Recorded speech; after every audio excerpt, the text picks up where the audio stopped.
और इस वक्त बड़ी खबर जम्मू कश्मीर से आ रही है, जहां पर कोलगाम के सोपट देवसर में इनकाउंटर हुआ है। फोर्सेज और मिलिटेंटों में यह इनकाउंटर हुआ है। इनकाउंटर में 2 मिलिटेंट मार गिराए गए हैं। कश्मीर जोन पुलिस का ट्वीट बाकायदा आया है। लश्कर कमांडर गुलजार अहमद ऋषि इस इनकाउंटर में मार गिराया गया है। इनकाउंटर में इमरान अहमद डार नामी मिलिटेंट भी मारा गया है। बिहार के 2 गरीब मजदूरों की हलाकत में ये लोग मुलव्विस थे। आईजीपी कश्मीर विजय कुमार ने बाकायदा इसकी जानकारी दी है। आपको बता दें कि गुज़िश्ता 15 दिनों में 17 मिलिटेंट मारे जा चुके हैं। तो लगातार कश्मीर में इस तरह की वारदात हो रही थी, जिस पर सख्त कदम उठाते हुए अब लगातार इनकाउंटर हो रहे हैं। कोलगाम के सोपट और देवसर में इनकाउंटर हुआ है, जहां पर बड़ी कामयाबी मिली है सिक्योरिटी फोर्सेस को। इनकाउंटर में 2 मिलिटेंट मारे गए हैं। कश्मीर जोन पुलिस का बाकायदा ट्वीट आया है। लश्कर जिला कमांडर गुलजार अहमद ऋषि इस एनकाउंटर में मार गिराया गया। इसके अलावा इमरान अहमद डार नामी मिलिटेंट भी मारा गया है। आगे बढ़ेंगे। शरपसंद अनासिर कहां अपनी हरकतों से बाज आते हैं, लेकिन हद तो तब हो जाती है जब पुलिस भी बेतुके इल्जामात को बुनियाद बनाकर जांच करने लगती है।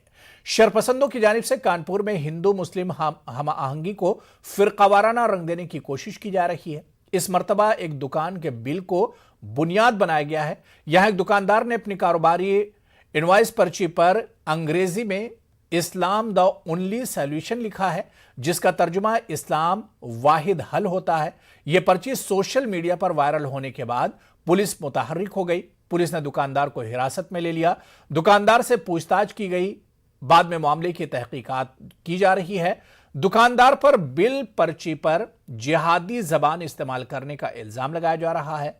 यहां के मिस्टन रोड पर वाक़े रबर ट्रेडर की दुकान की पर्ची में कारोबारी इदारे की जगह पर ताजिर का मोबाइल नंबर लिखा हुआ है। इंटरनेट पर वायरल हो रही इस पर्ची को पुलिस ने दुकानदार के खिलाफ कार्रवाई की बुनियाद बताया है।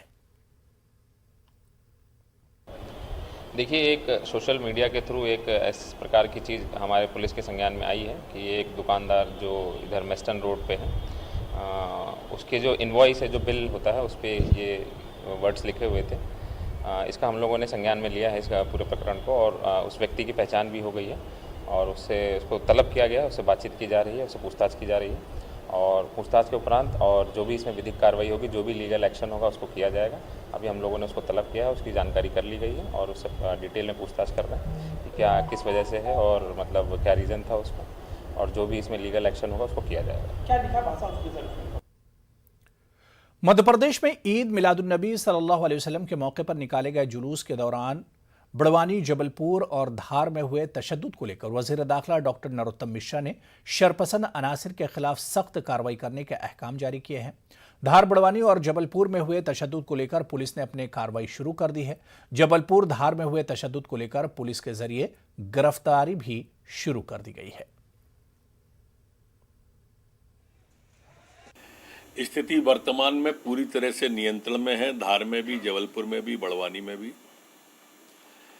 धार में 4 लोग गिरफ्तार हुए हैं। अलग अलग पुलिस की एफआईआर पर 85 लोगों को नामजद किया गया है। जबलपुर में 5 लोग अभी हिरासत में लिए गए हैं और 24 लोगों को वहां नामजद किया गया है। मैं ऐसे लोगों को चेतावनी देना चाहता हूं कि अगर मध्य प्रदेश की शांति भंग करने का कोई भी कुत्सित प्रयास करेगा, वो कोई भी व्यक्ति हो, कठोर से कठोर कार्रवाई उस पर की जाएगी। फोर्स पूरी तरह से तैनात है, स्थिति पर पूरी नजर है। मध्य प्रदेश के धार, जबलपुर में ईद मिलादुन्नबी के मौके पर जुलूस निकालने के दौरान हुए तशद्दुद और पुलिस की कार्रवाई पर भोपाल एमएलए आरिफ मसूद ने अपनी सख्त बरहमी का इजहार किया। आरिफ मसूद ने जुलूस के दौरान हुई पत्थरबाजी को इंतजामिया की नाकामी से ताबीर किया। आरिफ मसूद का कहना है कि जो लोग पैगाम अमन को लेकर जुलूस निकाल रहे थे, वो अपने जुलूस पर पथराव या पत्थर क्यों मार रहे हैं। यही नहीं, आरिफ मसूद ने धार में पुलिस के जरिए लाठीचार्ज किए जाने और दाढ़ी खींचने पर धार इंतजामिया को खत लिखकर कार्रवाई का मुतालबा किया है। वहीं धार में पुलिस की कार्रवाई से नाराज मुस्लिम खवातीन ने थाने का घेराव कर हुकूमत से यकतरफा कार्रवाई करने वाले पुलिस एहलकारों के खिलाफ कार्रवाई करने का मुतालबा किया है। देश पूरी तरह से शर्मसार हुआ है, जहां विश्व में शांति दिवस के रूप में मनाया गया और वहीं पर मध्य प्रदेश में 2 जगह घटनाएं हुई जिसमें पूरा के पूरा सिस्टम फेल्यूर है। कलेक्टर खुद बयान दे रहे हैं कि जुलूस के ऊपर एक पत्थर आया, एक शरारती तत्व ने पत्थर फेंका और वहाँ से ये गड़बड़ी हुई। तो उस शरारती तत्व को अभी तक क्यों नहीं गिरफ्तार किया और वो शरारती तत्व कौन था ये आइडेंटिफाई क्यों नहीं किया। जिस तरह से दाढ़ी पकड़कर पुलिस वाला खींचता हुआ ले जा रहा है उस पर भी कार्रवाई होना चाहिए। जब हम दूसरे धर्मों के समाज के तमाम आयोजन होने दे रहे हैं, दूसरी राजनीतिक रैलियां होने दे रहे हैं, तो ऐसे में एक समाज को रोकना ये संविधान के खिलाफ है और ये कानून के पूरा खिलाफ है, जिसकी मैं निंदा करता हूँ और मैं गृह मंत्री से मांग करता हूँ कि इन दोनों चीज़ों पर तत्काल सही से जांच कराकर दोषियों के खिलाफ कार्रवाई करें, लेकिन ये भी तथ्य निकालें कि पत्थर कहाँ से आया और ये भी कार्रवाई हो कि दाढ़ी पकड़ने का अधिकार किस पुलिस वाले को किस कानून के तहत दिया गया, दोनों पर। महाराष्ट्र मुस्लिम अवामी कमेटी ने दिल्ली के पुरस्कार राबिया कत्ल के इस मामले की सीबीआई जांच का मुतालबा किया है। इस सिलसिले में अवामी कमेटी ने 10,000 दस्तखतों पर मुश्तमिल एक ज़ख़ीम फाइल सदर जमहूरिया, वज़ीर-ए-आज़म और ह्यूमन राइट्स कमीशन को रवाना की है। कमेटी का कहना है कि आला अफसरान की बदउनवानी और स्कैंडल पर पर्दा डालने के लिए राबिया सैफी को सफाकाना तरीके से रास्ते से हटाया गया और अब पुलिस इस मामले को दूसरे रुख पर डालने की कोशिश कर रही है। मुस्लिम अवामी कमेटी ने इस पूरे मामले की सीबीआई जांच का मुतालबा किया है। राबिया सैफी के केस में हम सभी को मालूम है कितनी बेदर्दी से, कितनी बर्बरता से उस लड़की की जान ली गई। हमारी ये मांग है, आज डिविजनल कमिश्नर के जरिए हमने प्रेसिडेंट ऑफ इंडिया से ये डिमांड की है कि ये पूरे प्रकरण की सीबीआई जांच होनी चाहिए और जो गुनहगार है उसे सख्त से सख्त यानी कि फांसी की सज़ा होनी चाहिए। हम न सिर्फ प्रेसिडेंट ऑफ इंडिया बल्कि हमने ये निवेदन की कॉपी प्राइम मिनिस्टर को भी भेजी है, गृह मंत्री को भी भेजी है। इसी के साथ हम ह्यूमन राइट्स कमीशन और वुमेन कमीशन को भी ये निवेदन आज यहाँ भेज रहे हैं कि जिस्म पे 37 वार थे। जिस तरीके से मीडिया से न्यूज़ आ रही कि वो लड़का उसमें इन्वॉल्व नहीं है, पुलिस ने गलत तरीके से उसका शौहर है बल्कि उसको इन्वॉल्व करी, तो हमारा बस यही मांग है, हमने शहर से 10,000 सिग्नेचर जमा करे। पूरा औरंगाबाद से मुस्लिम महाराष्ट्र अवामी कमेटी की तरफ से सारे हमारे कारकुनों ने ये सिग्नेचर लिए। मॉरल पुलिसिंग के सिलसिले में वज़ीर आला बसवराज बोम्मई का तबसरा अफसोसनाक है। बोम्मई फौरी तौर पर रियासत के अवाम से माफ़ी मांगे। बेंगलुरु में जमात इस्लामी हिंद ने यह मुतालबा किया है। जमात इस्लामी के अमीर हल्का डॉक्टर मोहम्मद सात बेलगावी ने कहा कि हाल ही में कर्नाटक के दक्षिण कन्नड़ा और बेलगावी में मॉरल पुलिसिंग के वाक़यात पेश आए हैं। इसी मामले में वज़ीर आला का बयान मुजरिमों के हौसलों को मजीद बढ़ाने वाला है, लिहाजा वज़ीर आला को अपना बयान वापस लेना चाहिए और माजरत का इजहार करना चाहिए। मुख्तलिफ मज़ाहिब के मानने वालों के आपस में जो मामूल का मेल मिलाप होता है, स्टूडेंट्स मिलकर होटल जा रहे हैं या सवार हो रहे हैं, एक ही बस वगैरह में साथ बैठ रहे हैं, तो इसको भी शुबे की निगाह से देखा जा रहा है और क़ानून को अपने हाथ में लेकर उनको ज़द-ओ-कूब किया जा रहा है और उन पर जुल्म ढाया जा रहा है। और मज़ीद तोहफ़ा तमाशा ये है कि ऐसे हालात में हुकूमत और ख़ुसूसन चीफ़ मिनिस्टर को क़ानून की बालादस्ती और लॉ ऑफ द लैंड को प्रिवेल करने के बजाय एंटी सोशल एलिमेंट्स को और जो लोग इस तरह विजिलेंटिज़म कर रहे हैं उनको तक़वियत पहुंचाने के लिए बयानात दिए गए हैं।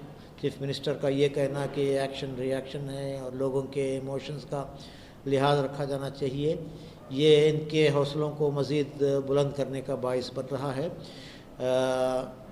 वज़ीर आला को अपने इस कमेंट को वापस लेना चाहिए, उस पर माजरत अर्ज़ करना चाहिए और क़ानून के पकड़ को, क़ानून की बालादस्ती को मुमकिन बनाना चाहिए और जो एंटी सोशल एलिमेंट्स इस तरह के काम कर रहे हैं उन पर ख़दगन लगनी चाहिए। जिला करनूल के गुडूर मंडल में मिलाद के मौके पर आसार मुबारक का एहतमाम किया गया। हज़ारों अफराद ने आसार मुबारक की ज़ियारत की। नंदियाल, बिलारी, हैदराबाद के अलावा दीगर इलाकों से आए अक़ीदतमंदों ने आसार मुबारक की ज़ियारत की। इस मौके पर एक महफिल का इनेकाद भी किया गया। सैयद एहसानुद्दीन शर्फी ने महफिल की सदारत की। इस महफिल से सैयद काजिम शर्फी और सैयद शरफुद्दीन कादरी ने खिताब किया। महफिल में शरीक अफराद के लिए इशाइये का एहतमाम किया गया था।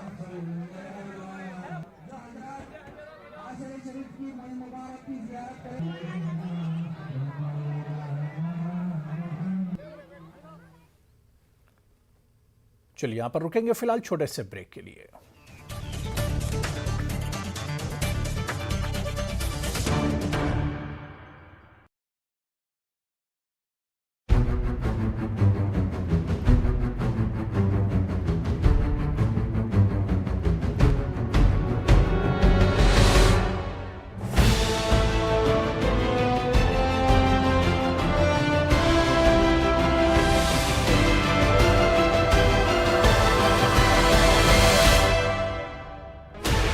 Sixteen channels, 15 languages, 26 states, 1,200 plus reporters, 66.9 crore viewers. India's largest news network, News 18 Network.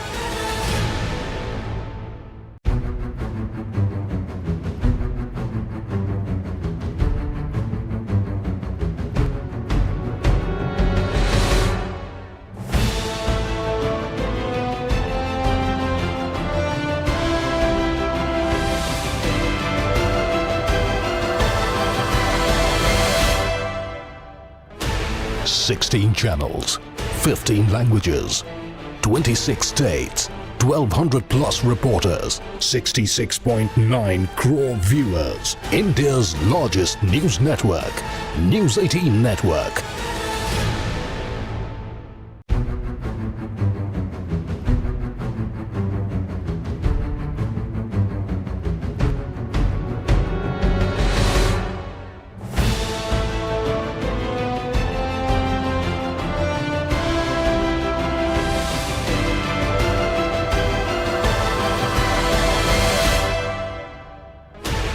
Sixteen channels, 15 languages, 26 states, 1,200 plus reporters, 66.9 crore viewers. India's largest news network, News 18 Network.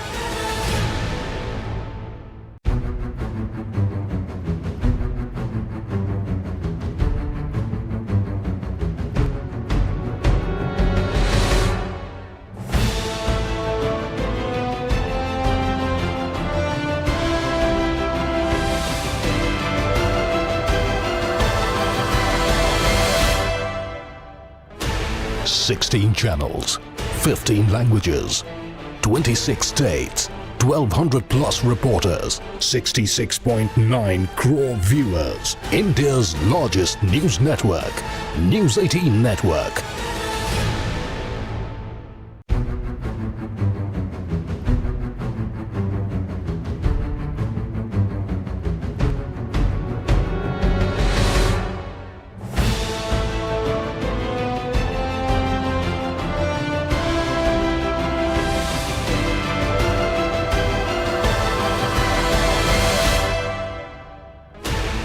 Sixteen channels.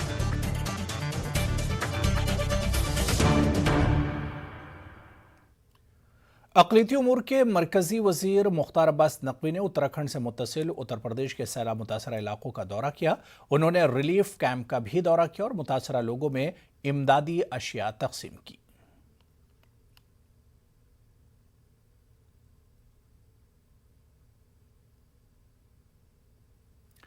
एक ऐसे वक्त में जब अंग्रेजी साइंस और technology के मैदान में इलाकाई जबानों पर हावी है, वजारत साइंस और टेक्नोलॉजी के तहत विज्ञान प्रसार खुद मुख्तार इदारे के जरिए हिंदुस्तानी जबानों में साइंस और टेक्नोलॉजी के मुताले पर जोर दिया जा रहा है। इसके लिए 11 जबानों में साइंस और टेक्नोलॉजी की तालीम दी जा रही है, जिसमें तमिल, तेलुगु, उर्दू और मराठी जैसी जबानें शामिल हैं। अब इसमें मजीद 7 जबानें शामिल की जा रही हैं। विज्ञान प्रसार भारती फौजियों को साइंस टेक्नोलॉजी से जोड़ने के लिए ISOP प्रोजेक्ट चला रहा है। डायरेक्टर विज्ञान प्रसार नुकुल जी हमारे साथ हैं। नुकुल जी, ये जो स्कोप नाम का आप इनिशिएट कर रहे हैं, कितनी लैंग्वेजेस होंगी और कैसे काम करेगा ये? देखिए, अभी तक हमने सारी जो इंडिया की लैंग्वेजेस, इंडियन लैंग्वेजेस हैं, उन सबको कवर करने का प्लान किया है और इसके अंदर अब तक हम करीब 11 लैंग्वेजेस को कवर कर चुके हैं और उम्मीद करते हैं कि आने वाले फाइनेंशियल ईयर में हम बाकी भाषाओं को पूरी तरह से कंप्लीट कर पाएंगे, कवर कर पाएंगे और इसमें आज जो हमारा इजलास हुआ उसके अंदर तमाम जितनी शख्सियात जगह जगह से आई वो सब अपने अपने लैंग्वेजेस में साइंस कम्युनिकेशन के अंदर महान शख्सियत थी जिन्होंने अपना डेलिब्रेशन किया, अपने बारे में बताया और आगे क्या काम करेंगे। सब ने मिलके एक रोड मैप तैयार किया। अक्सर देखा गया है साइंस और टेक्नोलॉजी पर बात कम होती है, बच्चों तक या किताबों तक रुक जाती है जा करके। तो इसमें कैसे बच्चों तक ले जाया जाएगा? जिस तरीके से हमारी एजुकेशन पॉलिसी कहती है कि मादरी ज़बान में ही साइंस और टेक्नोलॉजी पढ़ाई जानी चाहिए, तो आप लोग क्या कर रहे हैं? देखिए, इसके अंदर हमारा काम है कि कंटेंट बहुत ज़रूरी है डेवलप करना, उसकी सबसे बड़ी कमी है। उस कंटेंट को तैयार करना, उसको वहाँ तक पहुँचाने के लिए हमारे पास तमाम जितने भी एक्सपर्ट्स हैं उन सब की मदद ले रहे हैं। और इसीलिए जैसे मैंने आपने देखा कि अलग अलग लैंग्वेजेस के अंदर हमारी स्कोप की कमिटीज़ हैं, एक्सपर्ट्स हैं, उन सब को लेके हम इसमें कर रहे हैं। Print, electronic, social, digital medium के अंदर हमारे पास बुक्स, न्यूज़लेटर्स, फिल्म्स और सोशल मीडिया के ज़रिए कंटेंट की तैयारी हो जाएगी। जब तैयारी हो जाएगी तो उसको लोगों तक पहुंचाने का भी काम चलेगा और ये सब काम साइमल्टेनियसली करेंगे। ये नहीं कि पहले एक करेंगे बाद में एक करेंगे, क्योंकि वक्त कम है और उसमें हमें ज़्यादा से ज़्यादा कर सकें। आप लोगों ने कहा कि आप लोग किताबें भी ला रहे हैं और साथ साथ OTT प्लेटफॉर्म पर वीडियोज़ भी हैं जी। तो क्या किस एज के लिए, उम्र के लिए अलग अलग तरीके से क्या कुछ उसमें है? देखिए, ऐसा है कि हमारी कोशिश तो ये है कि हम पूरे स्पेक्ट्रम को कवर कर सकें, चाहे वो बच्चा हो, चाहे वो बड़ा हो, चाहे बूढ़ा हो, पूरी फैमिली के लिए हो, ताकि एक फैमिली पूरी कवर हो सके और उसके अंदर हर एक मानसिकता, हर एक जहनियत के लिए हमारा कंटेंट तैयार है, चाहे वो किसान हो, चाहे वो कामगार हो, कोई भी हो। इंडिया साइंस OTT चैनल है, तो indiascience.in ये उसको ऐप को डाउनलोड कर ले। दूसरा, हमारे पास हमारी वेबसाइट है vigyanprasar.gov.in, वहाँ पे जाके जो कंटेंट अवेलेबल है वो मुहैया हो सकता है। इसके अलावा हमारे दिल्ली के अंदर ऑफिसेस हैं तो जहाँ प्रिंट की किताबें जो फिज़िकली अवेलेबल हैं वो ले सकते हैं और साथ में जो हमारा सोशल मीडिया हैंडल्स हैं उनको फॉलो कर सकते हैं। तो इस तरह से हम चारों मीडियम के थ्रू हम लोगों तक पहुँच सकते हैं और उनको हासिल हो सकती है। तो एक बड़ी अहम कोशिश है जब अंग्रेज़ी जो हिंदुस्तानी ज़बानें हैं उनको कहीं ना कहीं पीछे ढकेल रही है, उस बीच तमाम हिंदुस्तानी ज़बानों में साइंस एंड टेक्नोलॉजी को आगे बढ़ाने की बात हो रही है और उसके लिए कंटेंट जो है वो फराहम कराया जा रहा है। कैमरामैन बिनू के साथ खुर्रम शहजाद, न्यूज़ 18 दिल्ली। मध्य प्रदेश महकमे तालीम ने रियासत के कॉलेजों में दाखिले को लेकर खुसूसी मुहिम शुरू करने का फैसला किया है। हालांकि रियासत के कॉलेजेस में अब तक 6,31,500 तलबा अपनी पसंद के सब्जेक्ट में दाखिला ले चुके हैं। महकमे आला तालीम की जानिब से खुसूसी मुहिम 21 अक्टूबर से 30 अक्टूबर तक चलाई जाएगी ताकि वो तलबा जो किसी वजह से आला तालीम के लिए दाखिला लेने से महरूम रह गए हैं, इस ताल्लुक से मध्य प्रदेश के वजीर बराए आला तालीम डॉक्टर मोहन यादव कुछ इस तरह अपने ख्यालात का इजहार कर रहे हैं। मुख्यमंत्री शिवराज सिंह जी चौहान की ओर से देना जा रहा है। हम सब 21 अक्टूबर से 30 अक्टूबर तक पुनः महाविद्यालय में प्रवेश पा सकते हैं। यद्यपि अभी तक हमारे जानकारी में 6,31,500 के आसपास विद्यार्थियों ने अपनी फीस भर के विभाग में अपना पंजीकरण कराया है, लेकिन ऐसे बच्चे जिनमें जो विद्यार्थी परिषद सहित कई सारे संगठनों ने इस बात का ज्ञापन दिया कि एक बार हमको और अंतिम अवसर देना चाहिए। इसी आधार पर 21 अक्टूबर से 30 अक्टूबर तक आप अपने अपने स्तर पर जिस महाविद्यालय में आप प्रवेश चाहते हैं वहां अपना आवेदन करें, विभाग आपका पंजीकरण करें। तो वहीं कॉलेजों में आला तालीम के लिए हुकूमत के जरिए तलबा को दाखिले का एक और मौका देने के ऐलान को मध्य प्रदेश की समाजी तंजीमों ने तलबा के साथ मजाक करार दिया है। समाजी तंजीमों का कहना है कि एक जानिब हुकूमत कॉलेजों में तलबा को दाखिले को लेकर मुहिम पर मुहिम चला रही है, वहीं दूसरी जानिब तालीम को इतना महंगा कर रही कि आम इंसान तालीम से दूर होते जा रहे हैं।